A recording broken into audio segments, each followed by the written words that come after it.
Okay. And go ahead. So I've always wanted a 1946, okay, I need to start over because I Scratch screwed that. that up. 1, 2, 3. Take two. So I've always wanted a faux fireplace mantle. Well, I mean, it's not really a necessity in Florida to have a fireplace, so I figured faux was the way to go. And, you know, I've seen them for sale and they were already finished, but I kind of wanted something that I was going to make my own, that I, you know, worked on and turned it into what it is. We always love a story. And we we like always love a something little that has story. something behind it. There should be nothing in your home that is not meaningful or beautiful to you. So anyway, somebody was giving this piece away, and apparently she had like 300 hits, and I happened to be the lucky number one. And she said, as long as you show up by such and such a time, it's yours. 15 minutes later is the next appointment. So we were there 15 minutes early. The thing was completely covered with what do you call these? Termites. The termites, like A lot of termite damage. A lot of the structure of the fireplace mantle was very distraught, but the core of it, which is, you know, all the pieces that are kind of hand carved and all that those pieces were intact. The top piece, the main mantle piece, was very heavily degraded by termites. But I think that through planing and burning, I got rid of all the termites, and we got a fairly cool, unique, insects woven top mantelpiece that, you know, is a good conversation piece. And then after rebuilding the whole structure, this thing's stronger than it was. And it's from the home that it was taken out of. It's original to that home, and it was 1946. So it's really an old piece. Yeah, it's got some age to it. So there was a little challenge, you know, for me with regard to like painting it all white so it matched my home. And then for the first time, I used a dark wax instead of a clear wax, which creates a real aged feel and antiquing look. So I wanted to kind of do it in a pattern that made it look like maybe all the fires that had ever burned in this beautiful fireplace is what created that aging and that rough, rustic look. So I'm really happy with the way it came out, actually.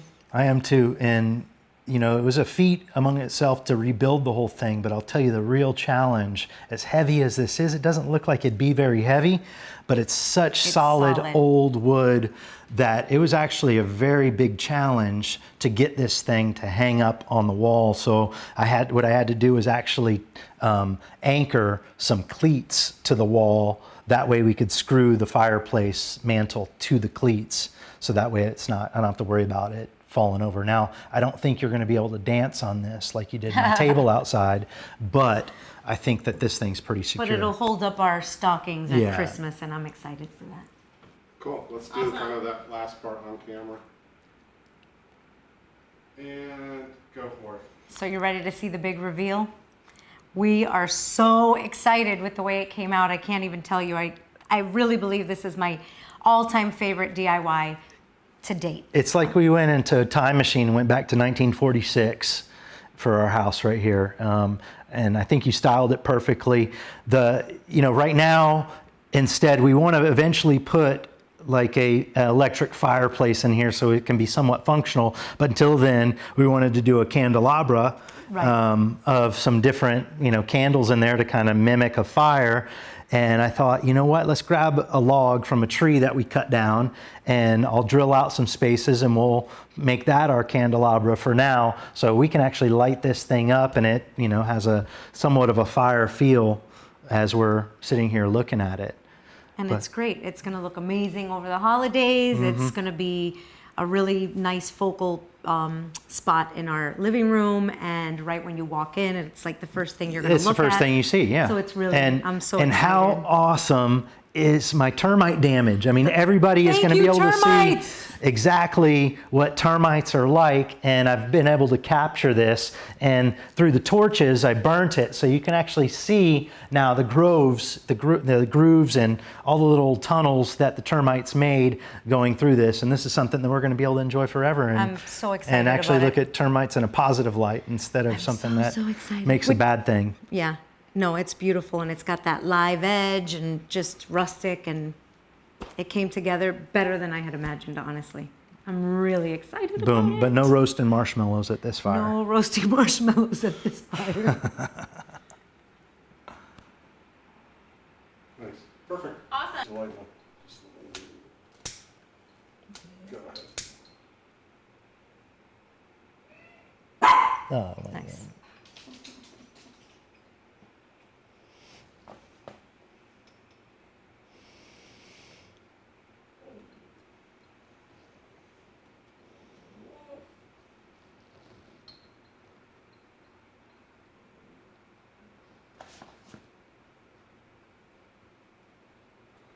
First marshmallows of candy. Only those are outdoor citronella candies. Yeah, that so I they're gonna advise taste me like today. bunny spray. No mosquitoes in here. Not today.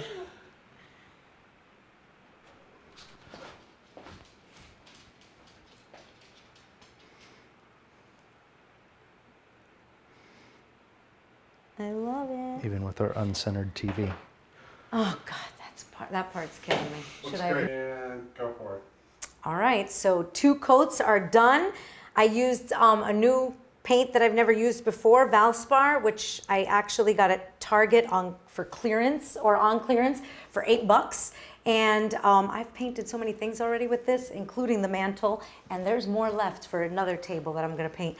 And now I'm gonna seal it, and I'm using Rust-Oleum Matte Clear. You can use a wax, but it's a lot more work, I'm not gonna lie. This is so easy.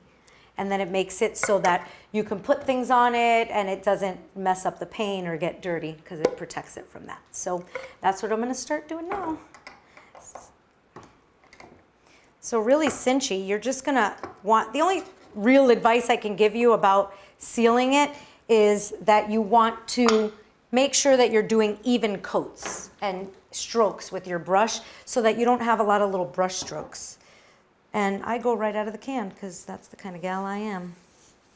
And so what I do is I'll kind of get it nice and saturated.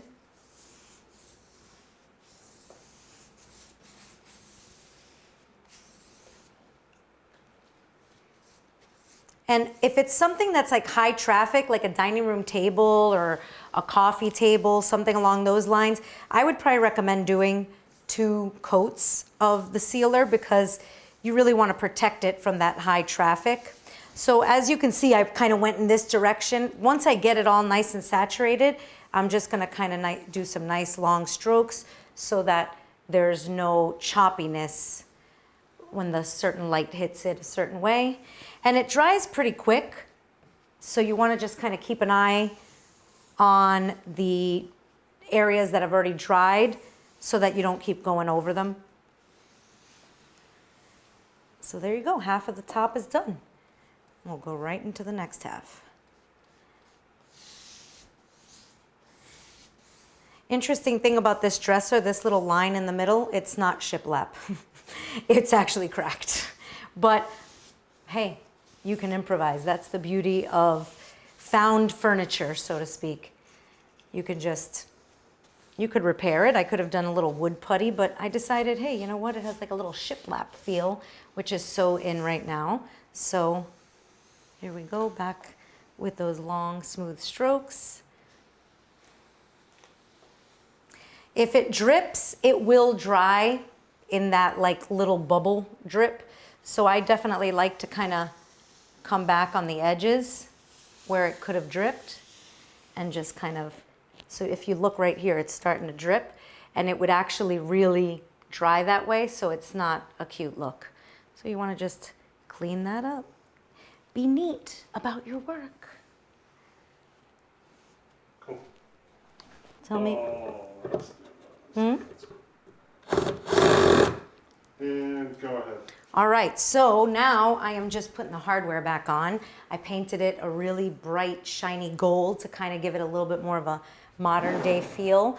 And this was in my garage for a while, so anything that stays in my garage for too long gets used as storage. So ignore the stuff in the drawers already. And Lady, this is really looking nice. oh, hey. What a difference from when it came off the side of the road. Ah, when I didn't want it. And you didn't even want it. I know. So what are we going to do with this? Are we going to sell this piece or? You know, I think I'm gonna replace the dresser in my dresser with it. What? So Yeah. wait a minute. It went from not even wanting it to redoing it to now we're going to keep it. Well, what would be the fun in the story if it wasn't me complaining about it? It's gonna be gorgeous. It's Well, gonna look way better in it, my room. It really does. It definitely has, it looks like it has more storage. It has more drawers Yes, for sure. that's what sold me. And don't they make little tiny like girl-sized drills? Like this is. I was just going to remark that, I you was know, we doing might such a we beautiful might job. change roles here. You're pretty good. You're pretty handy Oh, with yeah? that drill. Okay. There. Looks like you're doing pretty good. Maybe All right. I'll start looking cute and just measuring stuff and barking orders, and you can do all the hard work. Well, somebody's got to be the boss. And I'll take somebody's that gotta role. be the I'll take that employee. role. I can be a good boss. Can I get that? That is on video, isn't it? I get to keep that for when I'm being ignored. All right. Well, hey, I think what I'm going to do is I'm going to go move the dresser in the bedroom, and I'll get it ready, and then we'll shuffle it in there. Okay. Sound good? And I can't wait to style it. All right. Cool. Awesome. We snipped. I can't get in here. What we could do is maybe.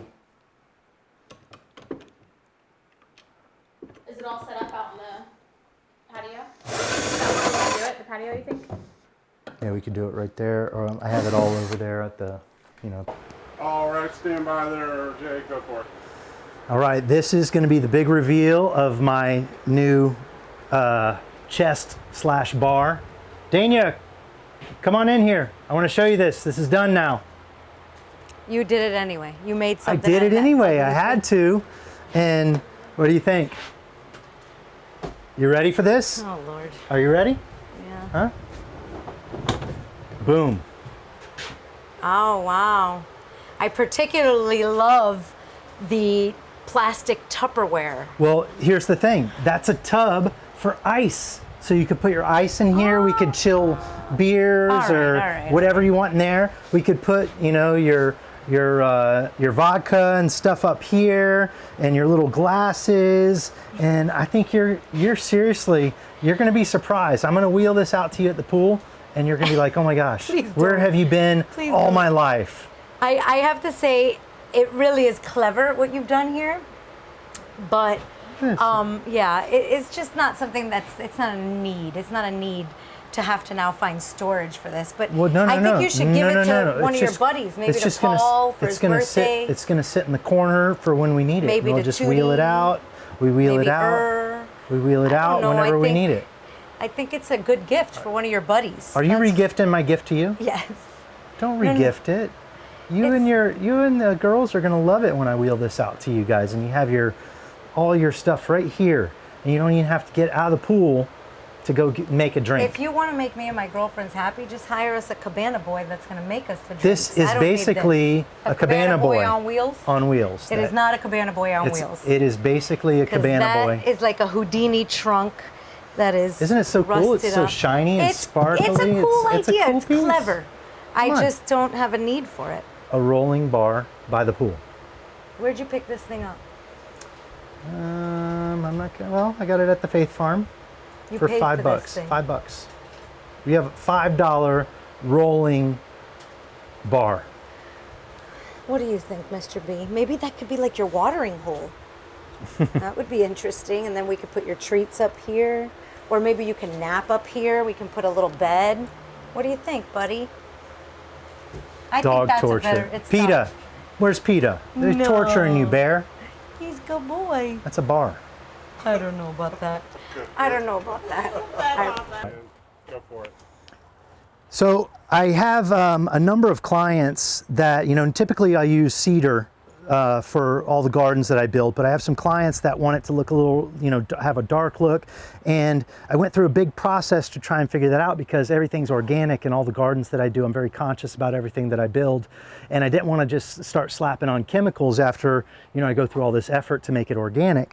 So I found through my research in Japan, back at 400 years ago, they used to burn the wood to give it this dark appearance. And by doing that, it also extends the life of it. So shasugiban is what the technique is called, and it extends the life of the wood 80 to 100 years. Now, I don't know if we're going to get 80 to 100 years out of our raised beds because we have soil and constant water on it, but this is what it looks like right after we burn it. So what I wanted to do is take you through, and we're going to build a little tabletop planter, and I'm going to take you through the whole process on what I do. So I've laid out some of the different torches that I use through the process. So depending on the size of the work, I mean, you can really get by with a little torch like this or something like this, but in the process, I like to use this because I get done a lot faster. I got a bunch of boards to burn, so this is what I use. So I'm going to fire this up, and we'll show you how it works. So we got to cut here because I got to get it cooling when you. Yeah, stand by, hang on. And let me just get focused on the wood so I don't fuck that up. All right, go for it. All right, so we got our double-headed rosebud torch, and I have some scrap wood here that we're going to slap together for a little tabletop planter. And so what I'm going to do is just fire these things up. It's going to get loud, so get ready.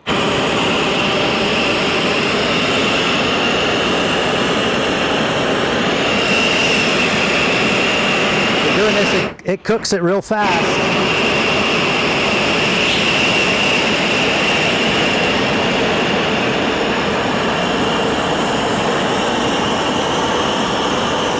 And what we're looking for is the wood to start what they call gator backing. And you could see the texture of the wood right there. That's showing that we got a good enough burn. It's getting through the different layers.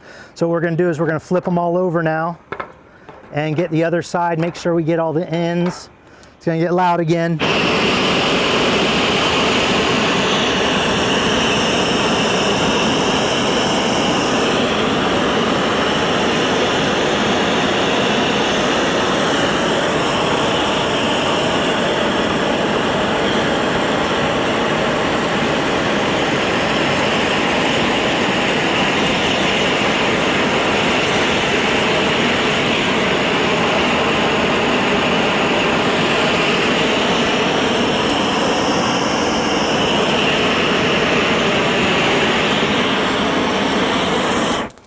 All right, and that's basically it. So now we'll let these pieces cool down a little bit, and then we'll start assembling them.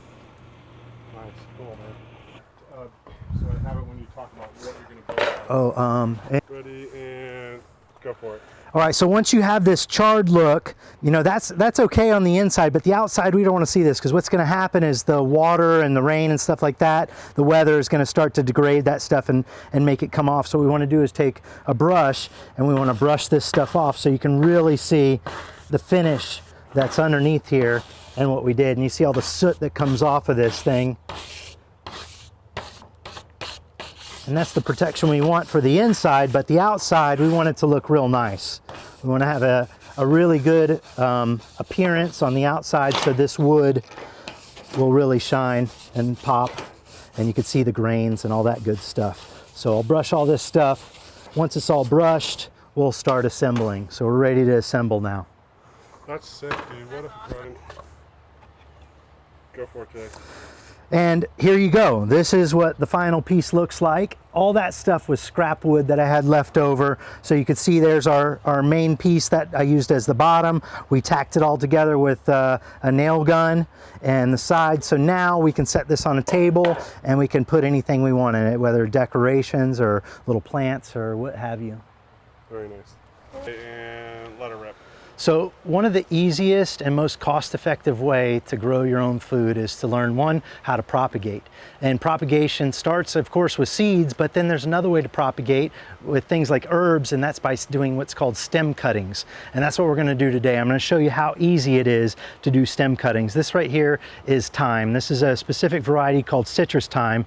And it's no different than when you're gonna be harvesting it. So what you wanna do is you wanna come in here and just take a cut. And it doesn't really matter specifically where you cut it, but we're gonna have these cuttings. And now I'm gonna show you, and this is so easy, watch who I'm gonna have help us do it. I have my wife, Farmhouse AF, and then that's my daughter, Reese.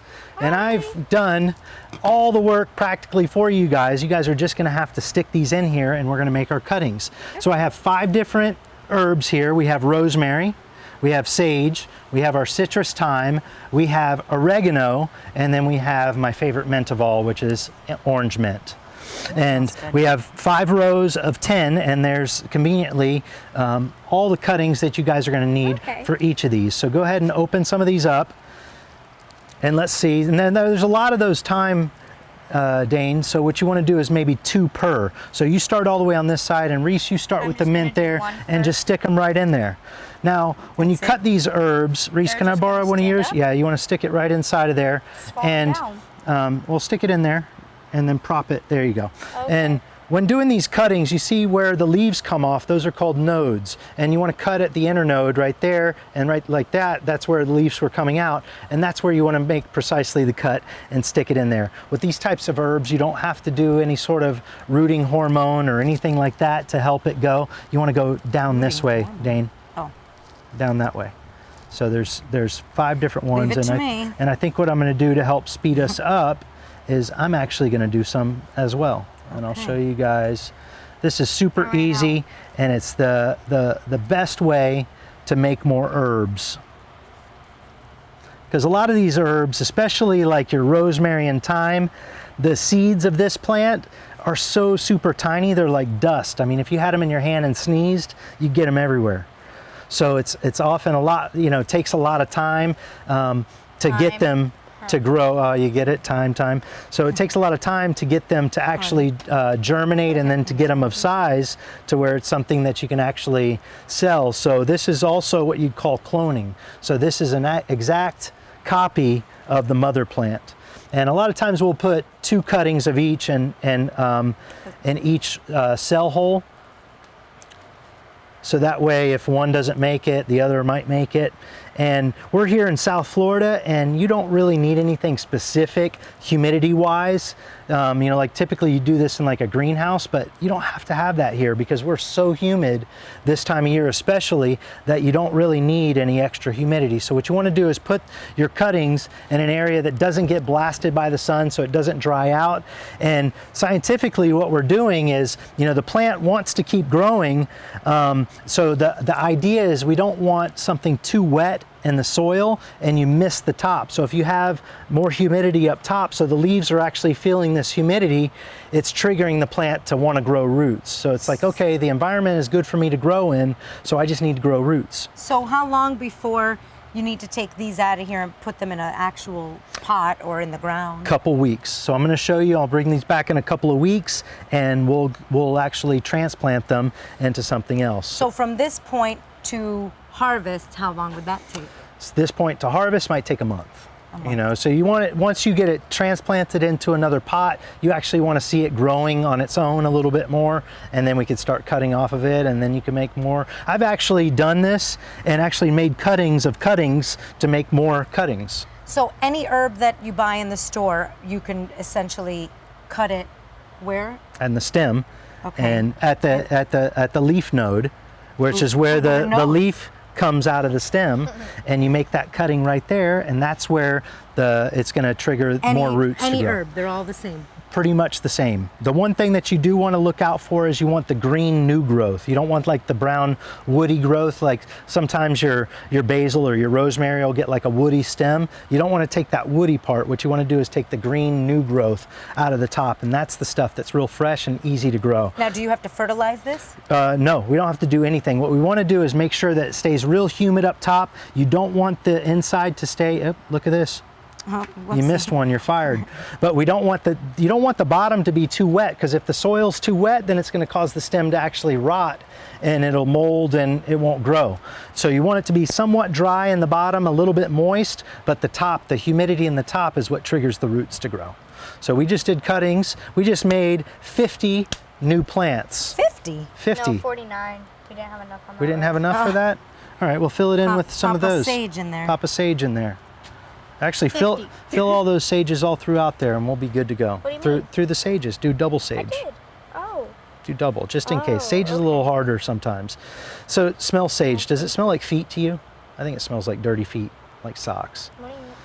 But it makes a nice savory, like it does good Smells with good. chicken I mean- and things like that. I like drying it and then burning it. Oh yeah, it keeps away evil spirits. That's it, It was Why not? spirits.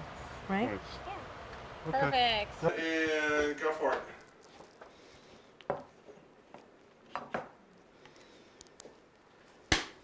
How's it going in here? Good. Come check it out. Holy cow! What a new Wow! look, right? What a difference! That's so different. Ta-da! This isn't the same piece. The old is once again new. Looks like, I mean, this is Right? amazing. It Sharp. matches the room so good. It really does. You know what? It makes it look bigger. It makes this wall look bigger. You're gonna have to get another row of pictures to go in here now. I think. Actually, fella, I'm glad I decided I wanted to keep this. You were ready to toss it, and you wanted to no, go no, for no, it. no, no, I no. just want to say, I hope you realize that I was right. Let me hear it. Yeah, yeah, Let me yeah, hear yeah. it, let me Okay, hear it. you were right. You were right all along. That's it. You had such a vision for this piece. What do you think, Reese? It's nice. I like it. Right on. I like it too. You It got looks. a thing for dressers. I got a thing for furniture. I need a bigger house. Nice. Perfect. Love it.